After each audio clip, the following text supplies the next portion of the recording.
One of the things we love most about the holidays is making handmade gifts. In the past decade, we've made stuffed animals, lip balm, toy theaters, zipper pouches, hats, and pillows.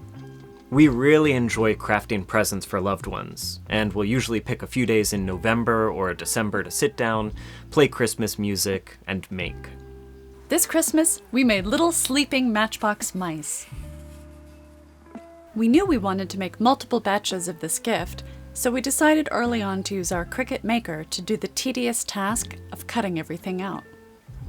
We started out with this concept sketch that I brought into Adobe Illustrator.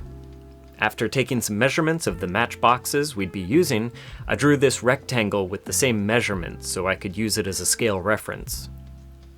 I could then scale down my sketch to a more realistic size. I then used the pen tool to drop some anchor points to trace the outline of the mouse. I'll fine-tune the handles to get the Bezier curves just right, but for now I'm just getting the general shape in place. I used the ellipse tool to drop some circles for the nose and ears. I then switched to the curvature tool for the body, which let me drop anchor points and have Illustrator find a smooth path between them. Selecting all the separate paths, I used the Unite shape mode to join everything together. Then it's back to the pen tool to create the path for the arm. I split the body path using the scissors tool so that it didn't overlap.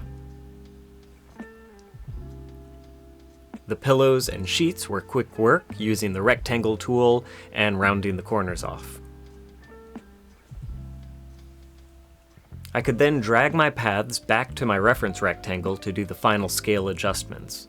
Once those were just right, I moved the rectangle off the artboard and exported the design as an SVG file, making sure to check the Use Artboards option. Opening up Cricut Design Space, I started a new project and then uploaded the recently created SVG file.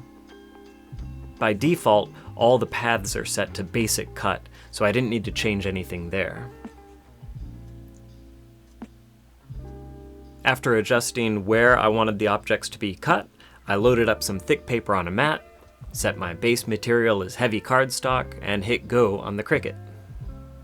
Then, we cut a test piece to make sure it worked, and once we were happy with the design, we cut out and assembled 25 of them.